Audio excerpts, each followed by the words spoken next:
Welcome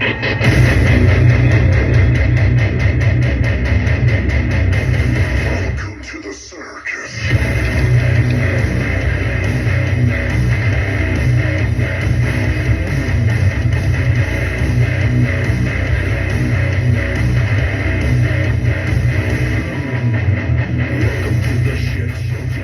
Hey, welcome, Adrenaline Junkies. This is West Coast Paul on Styling Radio. This is the Pure Adrenaline Show. Hey, I'm here. It's Thursday. We're here for the next 5 hours, bringing you great music and, a little chit-chat here and there about subjects that come to mind. I'm here in the studio with my co-host, Izzy. Hey, What's up, Izzy? What's up? And, beautiful Thursday. It looks gorgeous. I know we got some weather stuff coming in, but yeah, I'm here just celebrating, another beautiful day, beautiful thing on the radio here with Styling, and love the music. So, how the hell are you today? Oh, pretty good. Yeah, I before we come on the air here, Paul was trying to get his Alexa to play Styling Radio, and man, that's a clusterfuck. Yeah. I finally got it down because we have the direct link, and we always go there and do it and listen to it when we're blasting it around. And I'm like, wait a minute. When I go home, I've got my whole house is wired and has Alexa devices all over the place, so I can turn things on, turn off.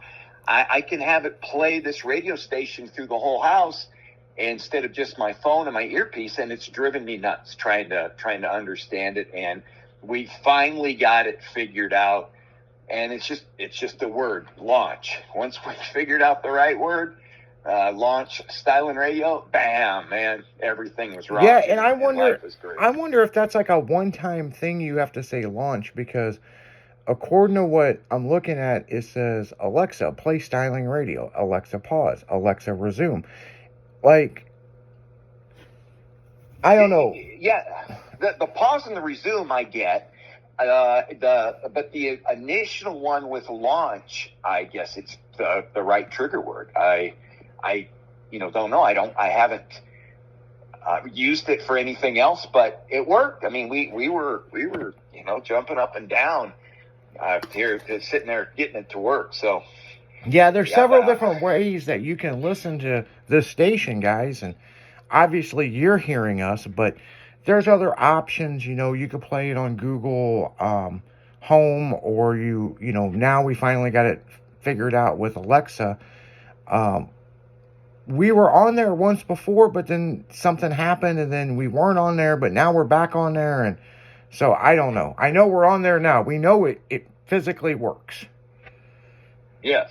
Yes. So we're getting dialed in more and more every day. And I wanted to remind everybody out there that Pure Adrenaline is brought to you by NOS Energy Drink. I was just thinking about it as I put my hand around this the can that's sitting here, and I went, let's not forget these guys. They make everything we do much better. And so, yeah, I think it's funny. I come in the studio today and to do my show on the afternoon, and I had a Rockstar energy drink in my hand, and everybody was looking at me like that was taboo. They were like, "What the hell?" I was like, "I don't know. I still got some of this at the house. I need to drink." And they're like, "We have a whole cooler full of NOS. I mean, you drink NOS, And I'm just I'm like, I do drink NOS. It's just I had this at home, and that's what I grabbed. Yeah. I know, and that's why I noticed your cooler, your koozie there is around the can, hiding it. Actually, one of the interns put one of the Styling koozies on my can. Yeah. It reminded me of way back when in the Olympics, when the first Dream Team basketball team came out, and it was sponsored by, we'll say, Nike. And a lot of the guys had, Adidas or Reebok as their sponsor, and they had to wear their gear when they went in and did it. That said their, whatever their shoe sponsor was. And a lot of guys, I remember Magic Johnson walked in and he had an American flag draped over his shoulders when they walked in to do an event when they weren't playing, to cover up the sponsor stuff that was there, so he wouldn't get in trouble one way or another. And it reminded me of that. And yeah, we'll have to, sacrifice that thing. You'll have to finish it and in the break, we'll get a NOS in there and moving on. So I know mine is pretty tasty right here. It's that I love that stuff. So I'm going, geez, it's Thursday. There's a lot of events, things we've covered in the last week or so. And, I know last week we had the interview with Summer Richardson, and there's been no updates. Apparently NHRA and her are going to have to part ways. Yeah, pretty much. That's what they're doing. They're parting ways. And she made a post that she will be moving on to other things. And, unfortunately, it's like that. You know what I'm saying? I mean, it's, I think the whole deal is kind of weird. I mean, she has a sponsor. Her sponsor's OnlyFans. And she's got some other sponsors. Girly Girl sponsors her along with Jack's Wax and different stuff. But they've got an issue with OnlyFans, and, they pretty much said, hey, you can't have it on the car or we're going to fine you $10,000 a week. And, I'm just like, that's a lot of money a week. A week, and strip your license. Yeah, and strip your license. Take everything away. So, yeah, well, I wish her the best. I go, if she's going to go do something else, that it's a hurt to the industry. I mean, and NHRA, they want people like her. That's why I still don't get it. Yeah, I mean, there's more. Like I said, even when she was on the afternoon show, I even said there was her side, his side, and the truth. So she told us her side, which makes sense. But then again, NHRA has not even made a release or, an accusation or anything, or even a comment, because we've reached out to them and they don't want to talk about it. Yes, don't know why, but they have nothing to say. And usually NHRA is the first one to come out and say whatever's on their mind. So something obviously has happened in the back end, and we'll never know. Or someday it may come out. But for now, the NHRA is without one of what I would consider their best spokesperson for the industry and for everything. Yeah. And for now, I mean, they still got the force out there. Well, John may never race again. Probably not. But the rest of the team stuff is there, including the daughter. I'm trying to think, is it Courtney who's still racing, I believe, right? Yeah, Courtney's still racing. Brittany. Well, because Brittany. Yeah.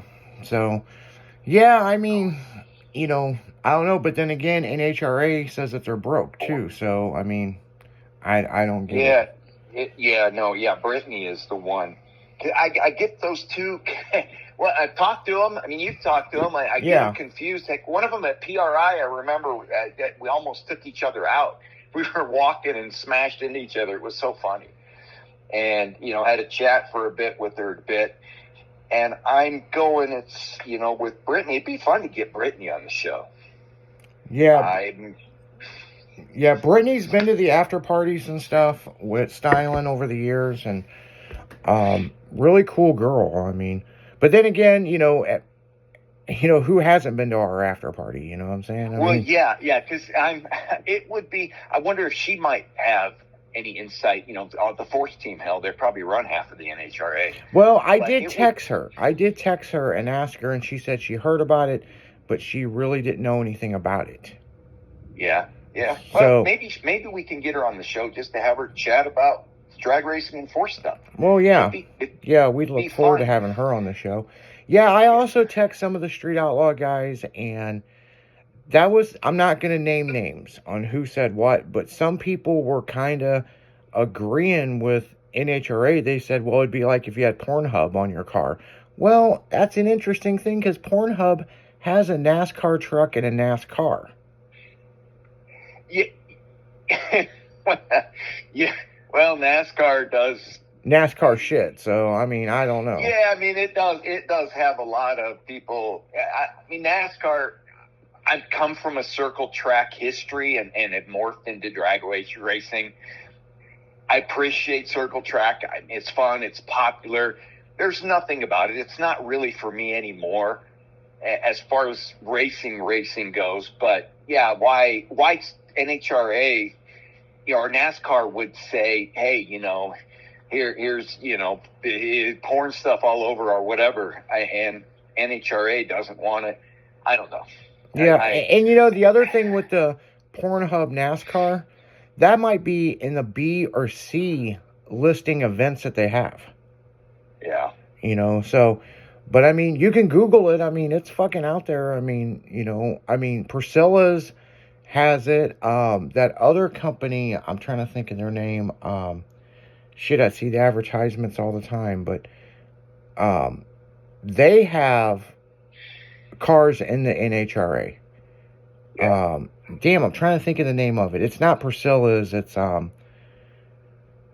shit. Well, of course I'd say it, and I can't remember the damn name. But yeah. The second you want to remember something, brain is in somewhere else, and it's never going to come up. But maybe they'll bring it back with her. Don't know. I doubt it. Let's hope the rest of NHRA starts to explode. It looks like with the Pro Mod stuff, its popularity right now, and it's drag racing and all the other things. It'd be nice to see NHRA do well. I don't know about the IHRA. IHRA recently sold, so Larry Jeffers did sell it. So I mean, what's going to happen? With it, I don't know. It's the one you don't really hear about that much, but it's a popular event for a lot of guys because they have far less restrictions than the NHRA. And so I don't know. The with racing right now, there's a lot of it seems to be making a comeback. COVID tried to kill it, and it does seem to be making a pretty good comeback. I've noticed in NHRA this year, it looks like on most of the events, they may have 20 top fuel and funny cars in each division, which would be great because those things are expensive to run, but man, do they get the name out if you can get your name on the side of one of them. Yeah, and I'm on IHRA's website right now. I mean, they've got tons of events, but so far released, it looks like the fall events, from August, September, October, those events are posted. I mean, they got a fuck ton of events, but I don't know if this is something with the new buyers or, with what they, and listeners out there, we talk a lot about Pro Mod because they're doing their World Series events coming up and drag racing in general. If you have never been to a top fuel drag race, ones where they actually run nitromethane, you have to go. You can't explain it. There's no way for somebody to tell you what it's like. But when you sit there and you realize you're, 150 feet away from a car and its exhaust, when it hits the pedal, is compressing your chest from the sound waves and from the air waves that do it, you realize that there's nothing else on this planet that has anything to do with that motor. That engine is so badass that basically each cylinder has about 1,500 horsepower. Yeah. Each cylinder has about 1,500 horsepower. Yeah, I mean, the cars are like 10 to 12,000 horsepower. They're 12,000 horsepower now and up. And the starter that they have on it, that one I believe has to turn 1,200 horsepower equivalent to turn the blower over to get the motor going when the blower's running. So these things are crazy. They basically are an explosion in each cylinder each time the engine fires. And obviously to get from 0 to 100 in 0.8 of a second, which is about 60 feet, you got to do something right. Oh, yeah. And, it's a form of racing that, all kinds of racing are fun. that one is, if you, like I say, if you've never been to a Top Fuel event, go to one. It is one of the things in life. When you're done, the smile will stay on your face for weeks and weeks at a time. Oh, yeah. Well, on that note, guys, we're going to get right back into music. This is Pure Adrenaline, Thursday night, only on Stylin' Radio. Hey, West Coast Paul, out.